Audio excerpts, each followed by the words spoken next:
Well, these bases were pretty new for this trip.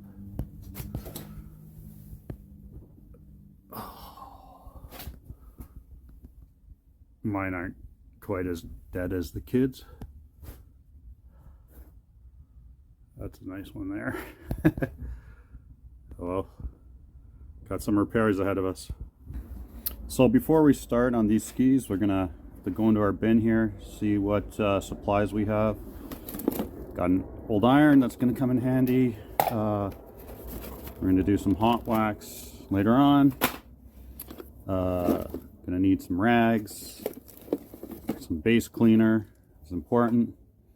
Looking for our most important thing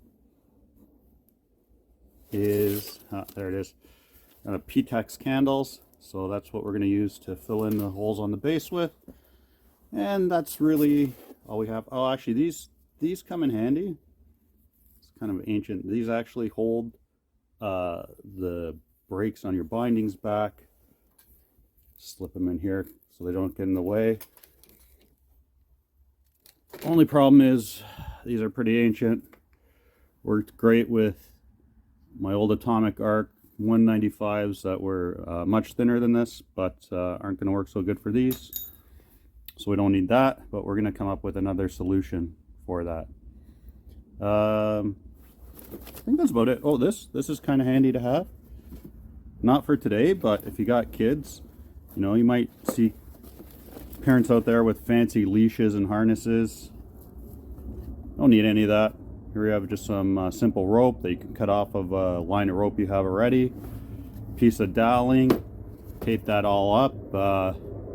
Use some fancy flame tape if you want. Makes the kids happy, think they're going faster. Or you could use Batman tape, whatever you want.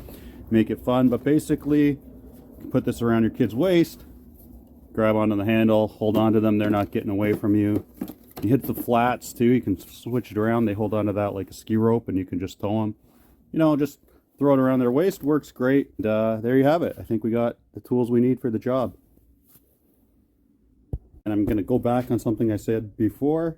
You might remember from another video when I was talking about getting lawn signs. You wanted the wood stakes. Got some signs. This guy wanted to give me all kinds of signs.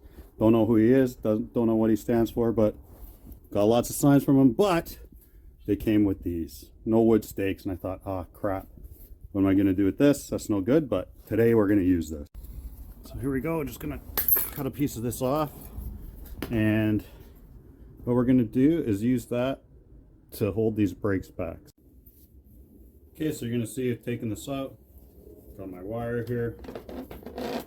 Just going to pull the brakes back, put the wire kind of across.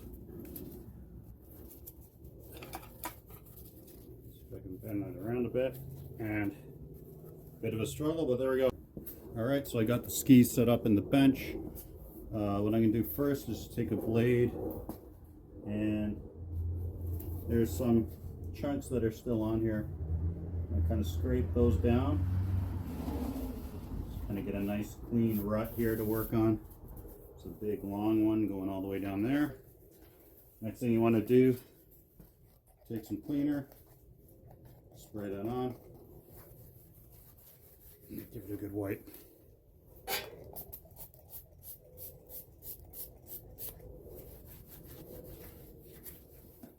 Clean up the area you're going to be working on. Next tip, make sure ski's in tight. Alright, got the ski in tight now, so we're going to go and do some P-Tex. And what we're going to do is we're just going to light this candle. Let it heat up, and then you're just going to drip it in here all the way.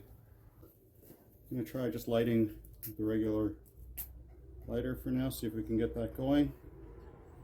Might take you a minute.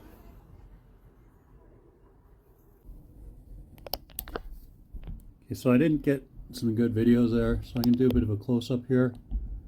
See, once you got your flame going, you're going to get a drip, and you're just going to place that all in your cracks. Let it drip down.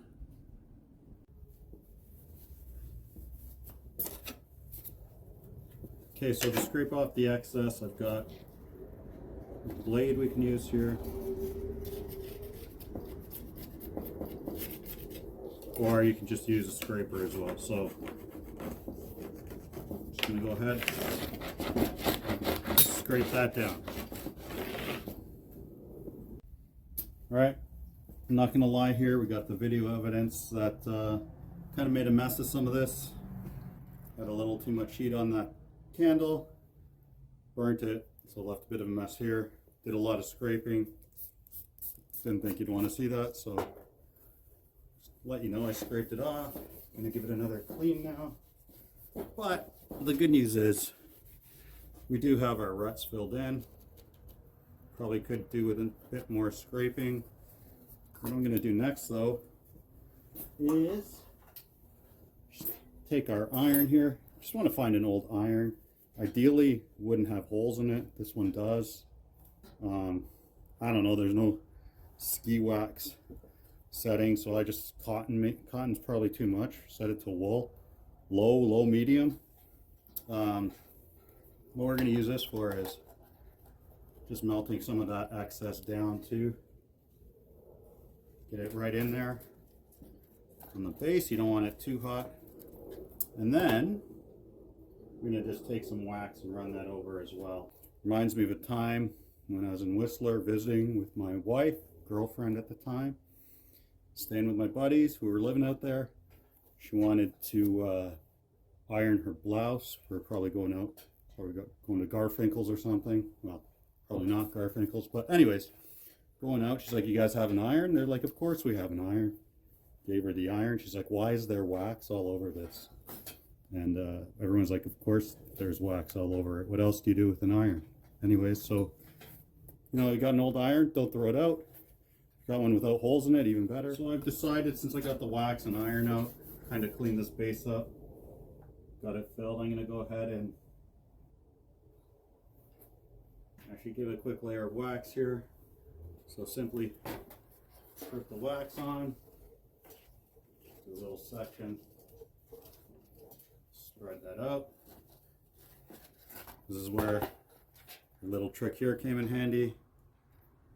Keep the breaks out of the way, but if they're still in the way a bit, use the pointy end, go as far as you can, come back and do it over here. So kind of like the P-Tex, except you're not using a flame here. You're just dripping on. A bit more scraping now. Get some of that off.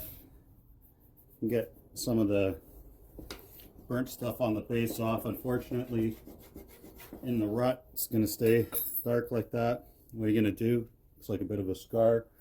Gives it some character. You know, like I said, hopefully I'll do better on the next one. So, like I said, if I'm being completely honest here, not the best job I've ever seen, but got the job done.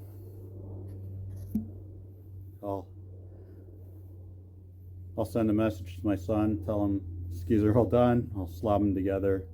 He won't know the difference till he looks at them. It'll be a nice surprise for him. All right, so that's it. I'm gonna get on to the next ski, basically do the same thing. If that one turns out nicer, maybe I'll use that one as my demo.